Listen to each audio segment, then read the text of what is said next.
Hello friends, welcome back to my cooking channel. ಹೇಗಿದ್ದರೂ ವರಮಹಾಲಕ್ಷ್ಮಿ ಹಬ್ಬ ಹತ್ತಿರ ಬರ್ತಿದೆ ಅಲ್ವಾ? ಹಾಗಾಗಿ ಇವತ್ತಿನ ವಿಡಿಯೋದಲ್ಲಿ ಪಾಲಕ್ ಸೊಪ್ಪನ್ನು ಬಳಸ್ಕೊಂಡು ಗ್ರೀನ್ ಕಲರ್ ಆಗಿ ಒಂದು ಡಿಫ್ರೆಂಟ್ ಆಗಿ ಚಕ್ಲಿಯನ್ನು ಮಾಡೋಣ. ಈ ಚಕ್ಲಿಯನ್ನು ಮಾಡೋದಕ್ಕೆ ಹೆಚ್ಚು ಸಮಯ ಕೂಡ ಬೇಕಾಗಲ್ಲ, ಇನ್ಸ್ಟೆಂಟಾಗಿ ಮಾಡ್ಕೊಂಡ್ಬಿಡ್ಬೋದು. ಹಾಗೆ ಪಾಲಕ್ ಸೊಪ್ಪನ್ನು ಬಳಸೋದ್ರಿಂದ ಇದು ಹೆಲ್ತಿಯಾಗಿ ಕೂಡ ಇರುತ್ತೆ.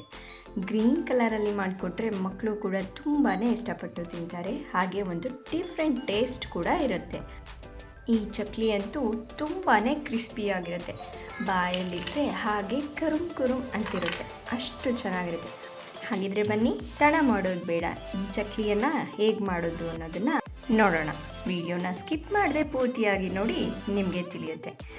ಮೊದಲಿಗೆ ಒಂದು ಬೌಲ್ನಷ್ಟು ಹುರಿಗಡಲೆಯನ್ನು ಒಂದು ಮಿಕ್ಸಿ ಜಾರ್ನಲ್ಲಿ ಹಾಕ್ಕೊಂಡು ನುಣ್ಣಗೆ ಪುಡಿ ಮಾಡ್ಕೊಂಡಿದ್ದೀನಿ. ತರಿಯಾಗಿ ಪುಡಿ ಮಾಡ್ಕೊಬಾರ್ದು, ಆದಷ್ಟು ನುಣ್ಣಗೆ ಪುಡಿ ಮಾಡ್ಕೊಬೇಕು. ಈಗ ಒಂದು ಕಲಿಸ್ಕೊಳ್ಳೋದಕ್ಕೆ ಬೇಕಾದಂಥ ದೊಡ್ಡ ಪಾತ್ರೆಯನ್ನು ತಗೊಂಡು ಅದಕ್ಕೆ 1 ಕಪ್ ಹುರಿಗಡಲೆ ಹಿಟ್ಟಿಗೆ 3 ಕಪ್ನಷ್ಟು ಅಕ್ಕಿ ಹಿಟ್ಟನ್ನು ಹಾಕಿ ಖಾರಕ್ಕೆ ಖಾರದ ಪುಡಿ, ಅರಿಶಿನ, ಎಳ್ಳು ಮತ್ತು 3/4 ಚಮಚದಷ್ಟು ಜೀರಿಗೆಯನ್ನು ಹಾಕ್ಕೊಂಡು ರುಚಿಗೆ ತಕ್ಕಷ್ಟು ಉಪ್ಪನ್ನು ಸೇರಿಸ್ಕೊಂಡು ಇದೆಲ್ಲವನ್ನು ಒಂದು ಬಾರಿ ಚೆನ್ನಾಗಿ ಮಿಕ್ಸ್ ಮಾಡ್ಕೊಬೇಕು. ಉಪ್ಪು ಖಾರ ಎಲ್ಲ ಕಡೆ ಸೇರೋ ಥರ ಚೆನ್ನಾಗಿ ಒಂದು ಬಾರಿ ಮಿಕ್ಸ್ ಮಾಡ್ಕೊಬೇಕು.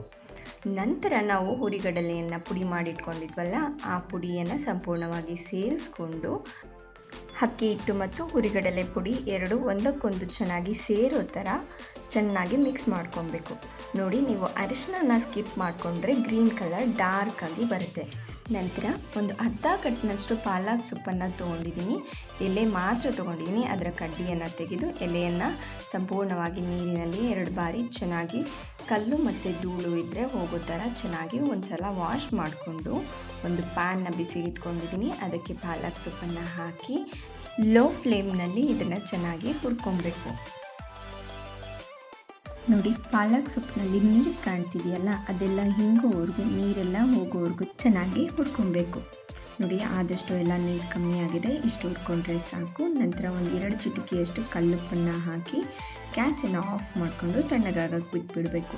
ನಂತರ ಒಂದು ಮಿಕ್ಸಿ ಜಾರಿಗೆ ಸ್ವಲ್ಪ ನೀರನ್ನು ಸೇರಿಸ್ಕೊಂಡು ಇದನ್ನು ನುಣ್ಣಗೆ ರುಬ್ಕೊಬೇಕು.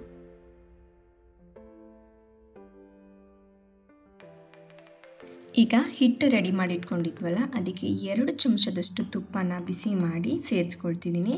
ನಂತರ ಇದನ್ನು ತುಪ್ಪವನ್ನು ಸೇರಿಸ್ಕೊಂಡು ಒಂದು ಸ್ಪೂನ್ನ ಸಹಾಯದಿಂದ ಇದೆಲ್ಲವನ್ನು ಚೆನ್ನಾಗಿ ಮಿಕ್ಸ್ ಮಾಡ್ಕೊಬೇಕು.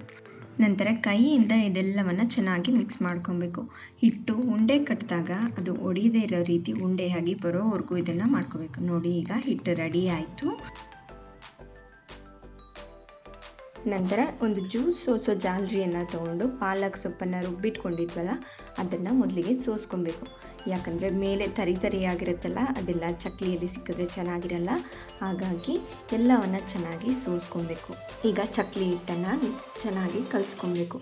ಮೊದಲಿಗೆ ಹಾಗೆ ಕಲಸಿ ನಂತರ ಸ್ವಲ್ಪ ಉಗುರು ಬೆಚ್ಚಗಿನ ನೀರನ್ನು ಹಾಕ್ಕೊಂಡು ಚಪಾತಿ ಹಿಟ್ಟಿನ ಅದಕ್ಕೆ ಕಲಿಸ್ಕೊಂಡ್ರೆ ಸಾಕು. ತುಂಬಾ ಗಟ್ಟಿಯಾಗೂ ಇರಬಾರ್ದು, ತುಂಬಾ ತೆಳುವಾಗೂ ಇರಬಾರ್ದು, ಮೀಡಿಯಮ್ ಆಗಿ ಸಾಫ್ಟ್ ಆಗಿರಬೇಕು. ನಾನು ಈ ಹಿಂದೆ ಹೆಸರುಬೇಳೆ ಚಕ್ಲಿಯನ್ನು ಮಾಡುವಾಗ ಹೇಳಿದ್ದೆ ಕನ್ಸಿಸ್ಟೆನ್ಸಿಯನ್ನು. ಬೇಕಿದ್ದರೆ ನೀವು ಹೆಸರುಬೇಳೆ ಚಕ್ಲಿಯನ್ನು ಸಹ ನೋಡ್ಬೋದು. ನೋಡಿ, ಇಷ್ಟು ಸಾಫ್ಟ್ ಆಗಿ ಬಂದರೆ ಸಾಕು. ನಂತರ ಒಂದು ಚಕ್ಲಿ ಒಳಗೆ ಇದನ್ನು ಹಾಕ್ಕೊಂಡು ಚಕ್ಲಿಗಳನ್ನು ಈಗ ಮಾಡ್ಕೊಳ್ಳೋಣ ಬನ್ನಿ.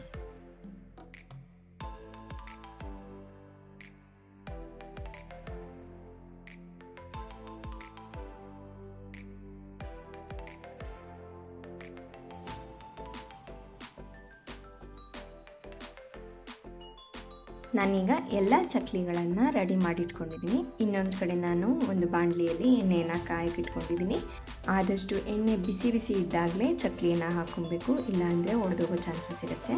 ನೋಡಿ, ಎಲ್ಲ ಚಕ್ಲಿಯನ್ನು ಹಾಕ್ಕೊಂಡು ಒಂದು 40ರಿಂದ 50 ಸೆಕೆಂಡ್ ಬಿಟ್ಟು ಆನಂತರ ನೀವು ಮಗ್ಚ್ಕೊಬೇಕು, ಇಲ್ಲಾಂದರೆ ಚಕ್ಲಿಗಳು ಒಡೆದೋಗುತ್ತೆ.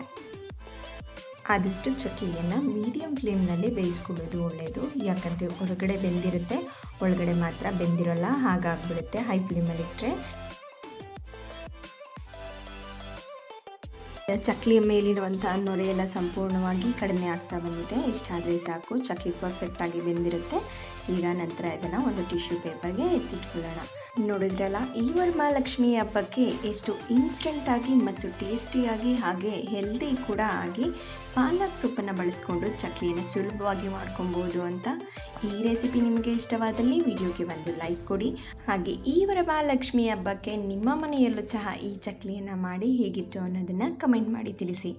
ಮತ್ತು ಯಾರಿನ್ನೂ ನನ್ನ ಚಾನಲ್ನ ಸಬ್ಸ್ಕ್ರೈಬ್ ಮಾಡ್ಕೊಳ್ಳದೆ ನೋಡ್ತಿದ್ದೀರಾ, ದಯವಿಟ್ಟು ನನ್ನ ಚಾನಲನ್ನು ಸಬ್ಸ್ಕ್ರೈಬ್ ಮಾಡ್ಕೊಳ್ಳಿ ಮತ್ತು ಪಕ್ಕದಲ್ಲೇ ಇರುವಂಥ ಬೆಲ್ ಐಕಾನ್ನ ಪ್ರೆಸ್ ಮಾಡಿ ಆಲ್ ಅನ್ನೋ ಆಪ್ಷನ್ನ ಸೆಲೆಕ್ಟ್ ಮಾಡ್ಕೊಳ್ಳಿ.